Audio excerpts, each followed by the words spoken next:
Halo Mayang, selamat bergabung. Halo Ivi, baikan tangan.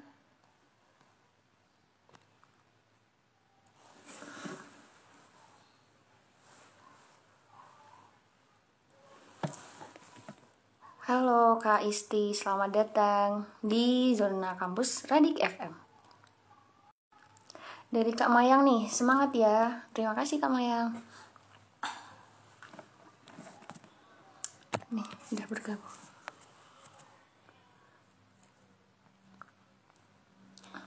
Oke, sambil nunggu narasumber join.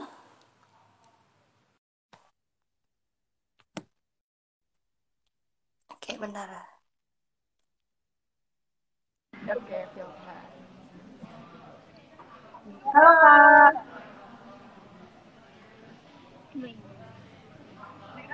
Halo, Bisa kedengaran nggak Kak? masuk suaranya. Oke, kita buka dulu ya.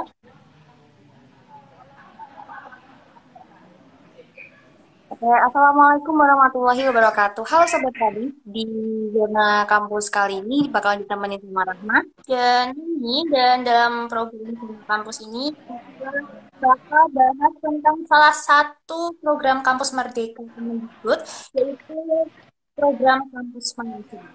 Nah, sebelum kita mulai ke topik pembicaraan, boleh dari kakak narasumber memperkenalkan diri ke Sobat Radit semua? Halo, selamat sore semuanya.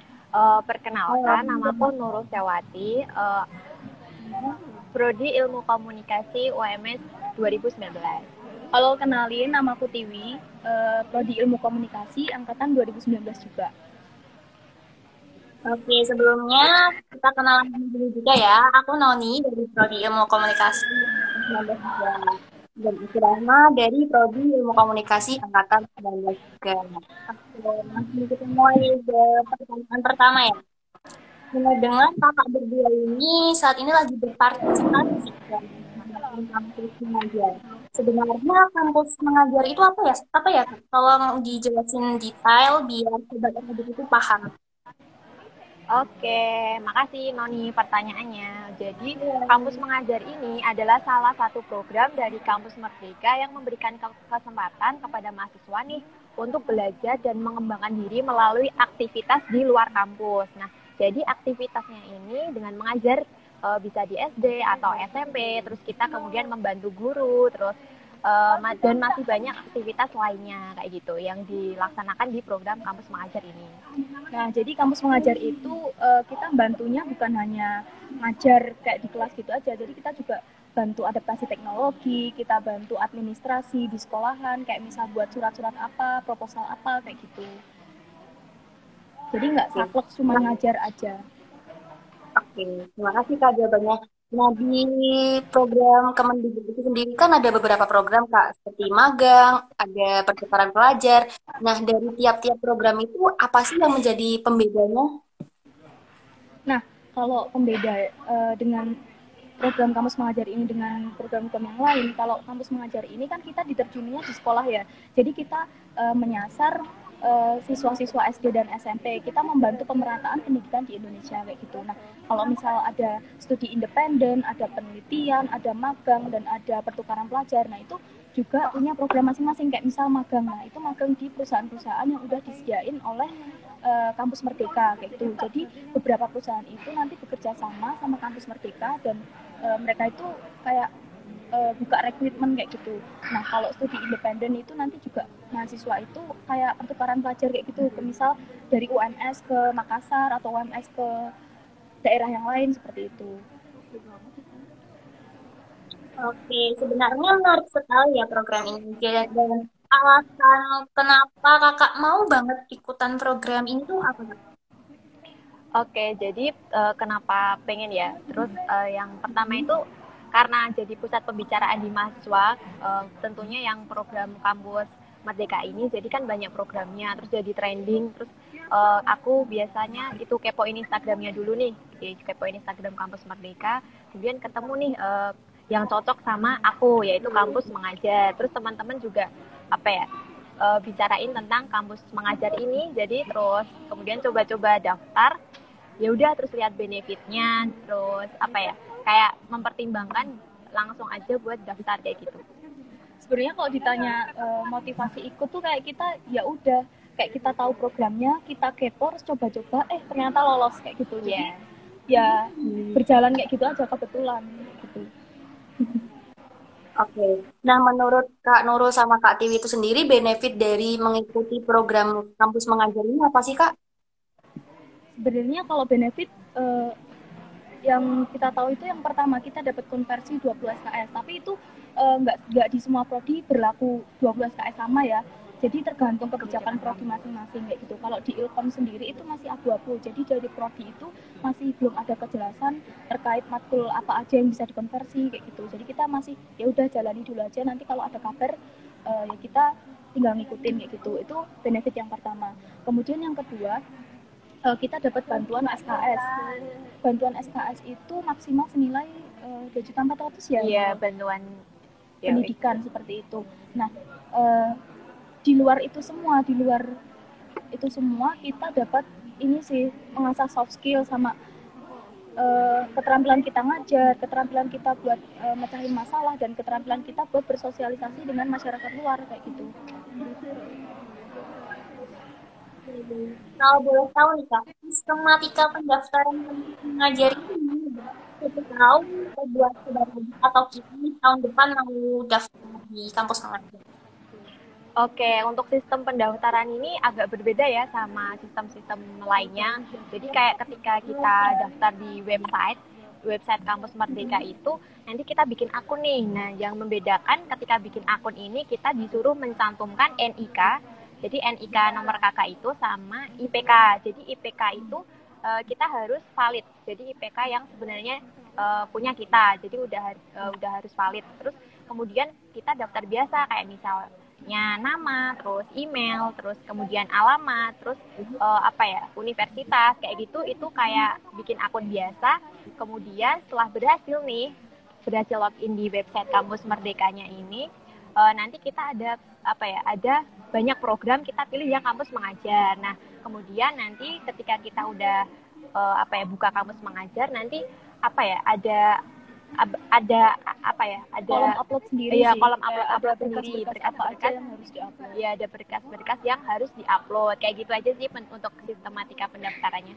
Ya, jadi nggak sulit banget kok buat daftar. Cuman tinggal kita login aja ke akun Merdeka Belajar Kampus Merdeka. Jadi kita buat akun, kita lengkapin data-data yang udah disediain di sana. Itu ada template-templatenya sendiri, kita tinggal isi aja kayak gitu. Oke. Nah, Kak, itu kan tahap pendaftaran udah bisa ya. Nah, kalau tahapan seleksi dari Kampus Merdeka itu apa sih? Gimana? Tahapan seleksi di program ini tuh gimana, Kak? Oh, kalau tahapannya, jadi yang pertama itu kita ada tahap administrasi. Jadi tahap administrasi itu setelah kita upload berkas, setelah itu kita nunggu beberapa waktu diseleksi berkasnya, karena tiap berkas itu kan punya poin-poin sendiri ya. Jadi dari panitia menyeleksi berkas, setelah itu nanti akan ada pengumuman siapa aja yang lolos tes selanjutnya. Nah, tes selanjutnya itu ada yang namanya tes kewarganegaraan. Iya, tes kewarganegaraan. Nah, itu tesnya tentang kayak toleransi kayak gitu, toleransi beragama, toleransi orang yang beda budaya, beda adat kayak gitu sih. Setelah itu nanti ya udah itu setelah ngelakuin tes itu nanti ada pengumuman final. Pengumuman finalnya itu nanti biasanya lewat email kayak gitu.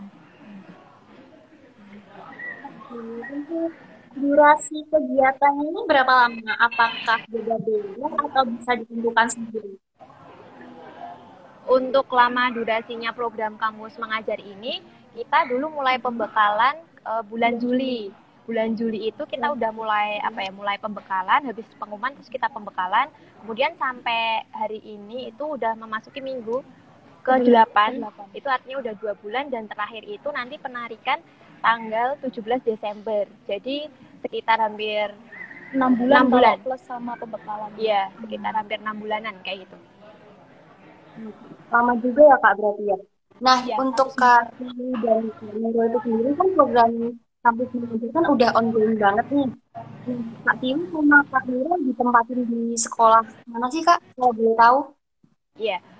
Untuk apa ya? Untuk penempatan sekolah, kebetulan aku di daerah rumahku ya, di SD Negeri Kebonbulo, itu di Kabupaten Boyolali. Alhamdulillah jaraknya cuma sekitar 10 menit aja kayak gitu. Kalau untuk Tiwi sendiri, Kalau aku sendiri sesuai domisiliku di Karanganyar, aku ditempatinya di SD Negeri 1 Dawung Matese kayak gitu. Jadi kalau penempatan ini emang awalnya di pendaftaran itu disuruh milih luar domisili ya, kayak misalnya kalau kita domisili Solo Raya berarti harus di luar itu, kayak kita misal pilih DIY atau di provinsi-provinsi lain. Tapi kalau dalam prakteknya itu kita ditempatin sesuai dengan domisili masing-masing kayak gitu. ya.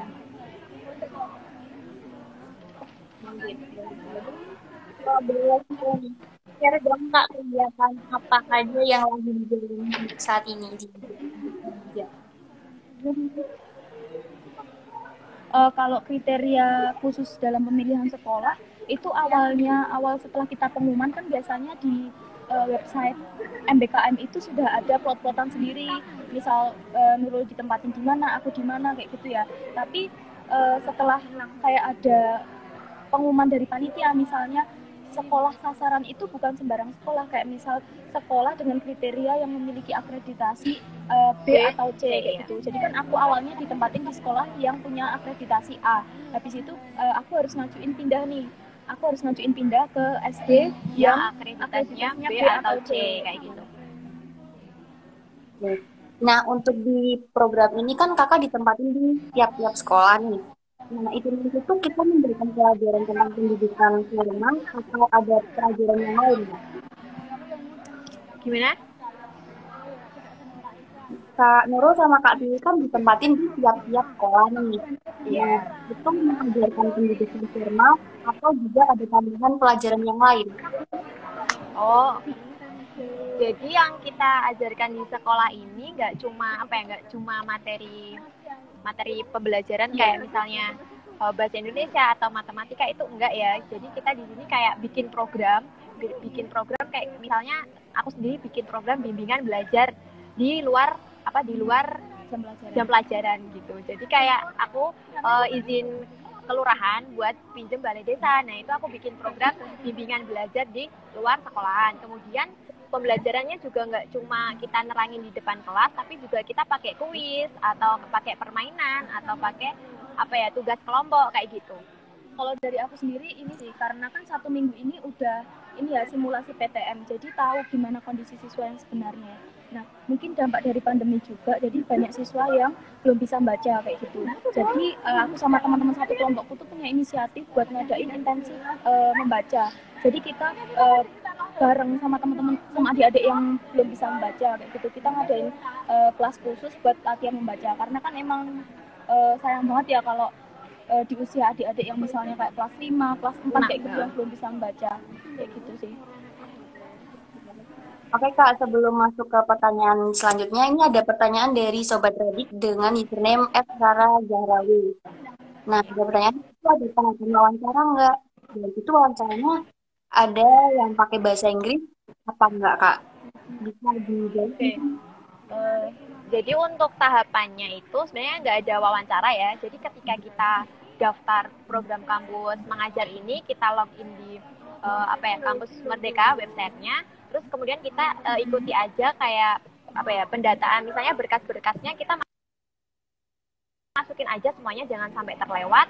Bakal dapat undangan tes kewarganegaraan kayak gitu. Nanti undangannya bakal dikirim kok lewat email. Iya, habis itu udah masuk tahap kedua ya. Karena ada beberapa mahasiswa yang tahap kedua itu nggak lolos gitu, jadi nggak dapat email, bener-bener nggak dapat email tes kewarganegaraan, jadi udah nggak lolos. Nah, yang lolos ini nanti lanjut untuk mengerjakan tes kewarganegaraan lewat email juga. Habis itu setelah itu selesai, jadi kayak itu pengumuman finalnya setelah kita lolos tes kewarganegaraan. Jadi gitu. Kalau emang udah tes kewarganegaraan habis itu lolos, ya udah berarti emang mahasiswa tersebut dinyatakan layak untuk mengikuti kampus mengajar kayak gitu. Iya, betul. Oke, ini ada pertanyaan lagi dari Sobat Radio, yaitu username adalah, kalau misal udah sering berpartisipasi di kampus mengajar, apakah masih boleh ikut program lainnya ya Kak? Oke, jadi kalau misal udah pernah berpartisipasi di kampus mengajar, apakah masih bisa ikut program lainnya? Tentunya boleh. Boleh sih. Apa ya, selama dia belum ikut program yang sama. Misalnya nih aku udah ikut kampus mengajar, terus nanti tahun depan aku ikut kampus mengajar lagi, itu udah nggak boleh ya, karena Ngasih kesempatan buat kita teman-teman ngasih yang lain. kita ngasih kesempatan buat mahasiswa yang lain kayak gitu. Jadi kita bolehnya daftar program kampus Merdeka tapi di program yang lain, kayak misalnya kita daftar magang itu boleh, studi independen itu boleh. Jadi ketika kita udah kampus mengajar, nanti pilihlah program yang lain kayak gitu. Gitu. Terima kasih Laila pertanyaannya. Oke, buat sobat Radik yang ingin bertanya bisa tulis di kolom komentar. Oke, Kak, lanjut ke pertanyaan selanjutnya nih. Kakak Nurul dan Kak Tiwi kan ikut di program Kampus Merdeka. Nah, apakah ada proyek yang harus diselesaikan sih, Kak? Gimana? Suaranya kurang jelas. Apakah ada proyek yang harus diselesaikan dan proyek itu harus berkolaborasi dengan guru atau dengan teman-teman? Kalau proyek sih nggak ada ya, mungkin kita lebih ke program. Jadi kayak apa yang kita mau lakuin di sekolahnya, misalnya mengajarkan adaptasi teknologi, contohnya komputer, basic-basic Microsoft Word, Excel, gimana caranya ngidupin laptop. Pokoknya itu programnya ngajar dengan berbagai metode, kayak pakai kuis, permainan, kelompok bimbingan belajar, atau yang lain-lain kayak gitu. Jadi di awal itu kita ada bikin program kayak misal selama kita mengajar itu kita mau ngelakuin apa aja, kita jadi disusun di awal kayak gitu. Jadi proyeknya ini lebih ke program-program kita yang akan dilaksanakan selama kita mengajar kayak gitu. Kayak gitu. Nah, Kak, misal Kak Nurul sama Kak Tiwi kan dari prodi ilmu pendidikan nih. Nah, bukan dari prodi pendidikan itu bisa join nggak? Gimana? Suaranya putus-putus. Jadi, misal kalau nggak dari fakultas pendidikan ataupun nggak punya basic ngajar, itu sebenarnya bisa nggak sih ikutan program ini? Halo, masuk suaraku? Iya, udah masuk. Udah masuk. Aku ulangin lagi bisa ya. Diulang pertanyaannya. Iya. Oke, diulang. Jadi kalau nggak dari fakultas pendidikan atau misal nggak punya basic ngajar, itu sebenarnya bisa nggak sih ikut berpartisipasi dalam program ini?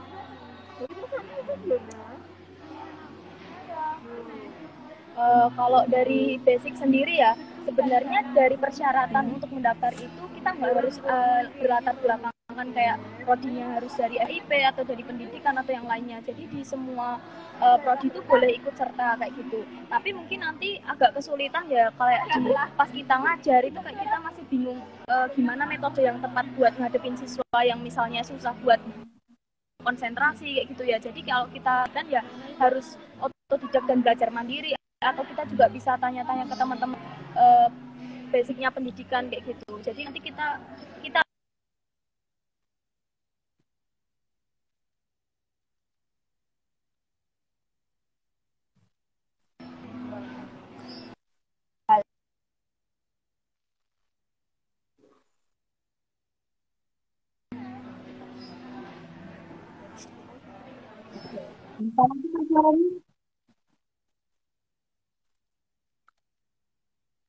Oke, sepertinya terkendala lagi. Oke, buffering nih sinyalnya Kak Nurul dan Kak Tiwi. Nah, sembari menunggu Kak Nurul dan Tiwi sinyalnya kembali baik, Sobat Radik bisa bertanya melalui komentar. Jadi buffering ya nih sinyalnya Kak Nurul sama Kak Tiwi. Mungkin sinyal kita ya? Nggak mungkin. Sinyal kita full.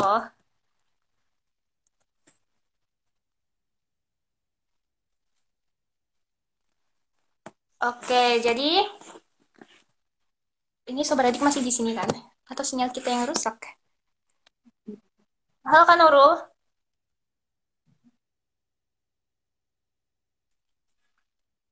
Oke, sambil nunggu sinyalnya Kak Nurul optimal lagi, kita bakal review ya dari jawaban-jawaban Kak Nurul tadi. Jadi, kalau dari segi basic atau misal punya basic nggak di bidang mengajar, itu nggak apa-apa sih kalau daftar di kampus mengajar ini ya, Maya? Iya bener.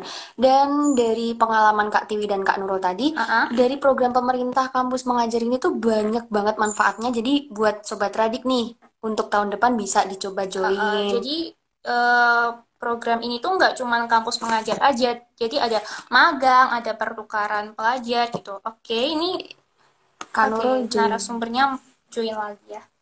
Oke, kita Oke, kita tunggu dulu. Oke, sudah bergabung.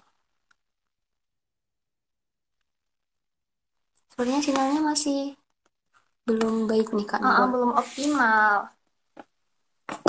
Nah, Sobat Radik, jadi buat Sobat Radik nih yang ingin mengajar, ingin istilahnya berbagi ilmu nih sama adik-adik yang masih sekolah.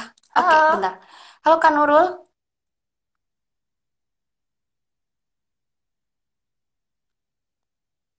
Halo. Dengar suara kita nggak, Kak?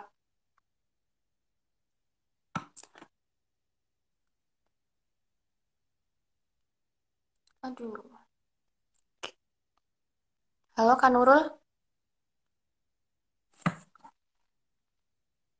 Ada visualnya tapi nggak ada audionya. Nggak ada Audio suaranya nggak ada itu, Kak. Halo. Iya.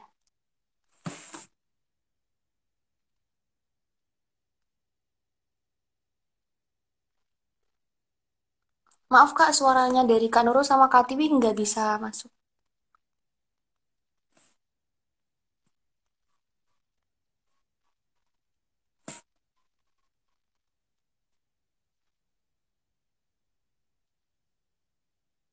Ini mungkin sinyalnya Kak Nurul ya. Enggak, Kak Nurul memakai filter yang ada lagunya, jadi suaranya nggak bisa kedetek nih. Emang iya? Halo.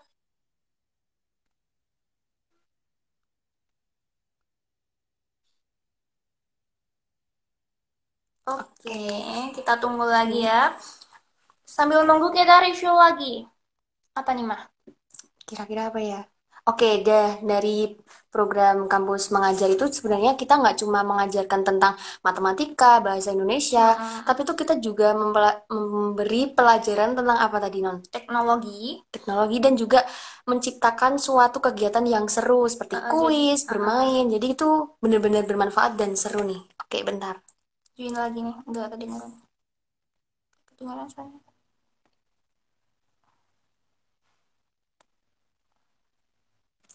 Oke, kita tunggu dulu. Halo, maaf ya, ganti Instagram, soalnya sinyalnya nggak kuat.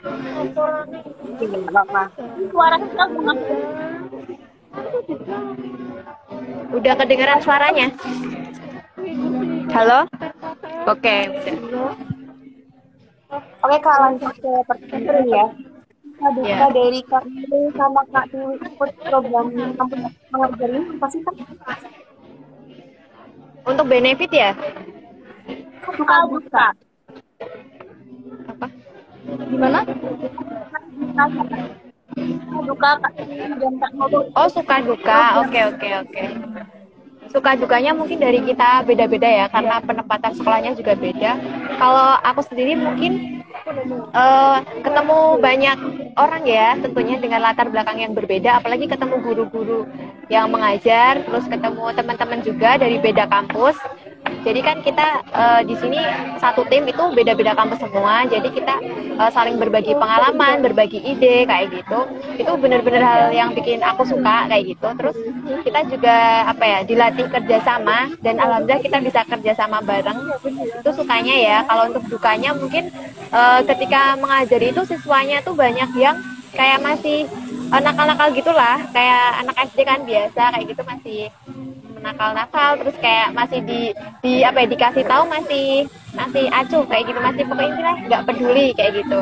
Terus kadang-kadang ada yang belum bisa baca, belum bisa menulis. Jadi ketika kita menyampaikan materi itu kayak kita harus berusaha banget kayak gitu. Itu dukanya sih kalau dari aku. Kalau dari Tiwi, kalau sukanya mungkin ini ya, kan aku ditempatin di Matese ya. Noni pasti tahu ya rumahnya Karanganyar, gimana pemandangannya Matese ya, kayak gitu. Habis itu kalau suka yang lainnya, aku tuh bisa ketemu sama teman-teman, bisa explore pengalaman baru kayak gitu. Karena emang yang aku basicnya bukan dari anak pendidikan, dan aku paling susah buat kalau sabar sama anak-anak kecil kayak gitu ya. Kalau dukanya itu ya mungkin rumahku sama Matese itu kan jauh banget ya, hampir 45 menitan. Nah mungkin aku harus ngalahin kayak berangkat lebih pagi kayak gitu, terus nanti kuliahnya harus disambi kayak gitu juga susah juga sih menurutku kayak gitu. Kayak keteteran banget, kayak yang misal kuliahnya harusnya di jam pertama, aku harus pada jam pertama itu aku harus ngajar. Jadi gimana caranya nanti aku harus bisa kuliah juga tapi aku juga bisa ngajar kayak gitu. Itu dukanya juga. Terus habis itu aku ketemu anak-anak kecil yang diajarin itu susah banget, kalau habis diomongin aja terus kita tanya dia nggak tahu ya gimana ya, aku kan nggak bisa sabar kayak gitu. Dia harus belajar sabar banget sih kayak gitu. Banyak banget bagaimana kita bilang bahwa ya semester itu kan belajar ya. Gimana cara Kak Nuru dan Kak bagi waktu untuk jadwal dan pagi? Kalau aku ini sih kan kalau dari aku sendiri jadwal kuliah itu kebetulan banyak yang nggak di jam pagi, cuman ada beberapa aja yang di jam pagi. Jadi kalau misal pagi itu aku ke sekolah terus ketemu sama anak-anak terus ngajar kayak gitu. Mungkin nanti kan kalau ngajar itu paling selesainya jam 9 ya. Mungkin setelah jam 9 itu aku bisa nyambi buat kuliah juga kayak gitu kan. Kuliahnya itu via open learning ya. Jadi kita bisa bukanya nanti, terus tugas juga bisa menyusul kayak gitu. Mungkin kalau dari Kak Nurul sendiri? Kalau dari aku sih mungkin lebih ke capeknya ya, ketika kita udah habis ngajar pagi sampai siang, terus kita siangnya masih kuliah, masih Zoom sampai sore, habis itu malamnya masih ngerjain tugas. Jadi sebenarnya walaupun time management kita bagus, mungkin kita bakal lebih capek aja sih untuk mengikuti kampus mengajar ini kayak gitu. Jadi kalau bisa sih selain kita bisa ngatur time management itu, kita harus selalu jaga kesehatan kayak gitu. Sebelum coba dong kasih tips dan untuk sobat Radit mungkin mau bukan kampus mengajar di karir selanjutnya, apa aja sih yang harus dipersiapkan? Kalau tips dari aku sendiri mungkin yang harus disiapin itu ini sih, kayak lebih ke berkas-berkas kayak gitu. Mungkin nanti kalau untuk tes kewarganegaraan tak rasa semua teman-teman juga pasti bisa, karena itu nggak perlu mikir yang berat banget, nggak perlu belajar. Terus cuman kita butuhkan pendaftaran itu ada tenggang waktunya ya, misal beberapa hari atau dari tanggal berapa sampai berapa. Nah itu kita pantengin aja info-infonya kayak gitu. Habis itu beberapa berkas yang kita harus siapkan itu ya kalau bisa dimaksimalkan, kayak misal ada pengalaman organisasi ya kita masukin kayak gitu. Terus kalau misal ada kayak sertifikat ya kita masukin sebanyak-banyaknya kayak gitu sih. Kalau untuk dari aku sih mungkin kita harus komitmen ya, kan programnya ini berjalan lama, jadi jangan sampai ketika kita udah daftar sebulan terus kita ngerasa aduh kayaknya aku nggak cocok nih di sini, terus aku mau keluar aja deh, itu jangan ya. Jadi dari awal kita harus komitmen untuk mengikuti program kampus mengajar ini hingga selesai. Kemudian juga kita harus menyiapkan fisik dan mental. Jadi kan kita ini setiap hari bertemu dengan guru, bertemu dengan siswa-siswa, jadi kita tuh kerjaannya nggak main-main gitu loh. Kita harus benar-benar mendidik mereka, apalagi mereka ini kan anak-anak yang dititipkan di sekolah itu titipannya orang tua gitu. Jadi kita benar-benar harus membimbing mereka, terus menasehati mereka, bikin mereka jadi anak-anak yang pintar kayak gitu. Gitu sih. Mungkin buat Sobat Radit yang ada pertanyaan tulis di kolom komentar. Kak Nurul dan Kak Nuri. Dan buat Sobat Radit, demikian tadi beberapa informasi yang dapat Noni dan Rahma sampaikan. Dan juga kita udah lebih dari kurang lebih dari ya kita namanya Sobat Radit. Dan sebelumnya terima kasih juga buat narasumber tertentu dan terpilih yang telah memberi kesempatan meluangkan waktu untuk mengikuti program Menarik FM. Dan semoga dari kegiatan yang sedang ditempuh oleh Kak Nurul dan Kak Dini berjalan dengan lancar dan sukses selalu ya Kak. Ya, amin. Terima kasih. Ya, sobat-sobat Terima Raji. kasih untuk ya. Ya, sama. Terima kasih untuk Rajik yang udah mengundang kami berdua untuk di program Zona Kampus ini. Semoga kedepannya info-info tentang kampus Merdeka, tentang info-info magang yang lainnya bisa disampaikan lewat Zona Kampus ini. Iya, terima kasih juga ya Kak untuk meluangkan waktunya. Buat sobat Raji bermanfaat lainnya, magang maupun tulisannya FM. Jangan lupa kirim podcast hanya bisa di radio dan podcast horor dari radio. Bisa didengar atau dinikmati di ID Radio FM dan podcast. Jadi akhir kata, Assalamualaikum warahmatullahi wabarakatuh. Terima kasih Kak. Waalaikumsalam warahmatullahi wabarakatuh. Terima kasih.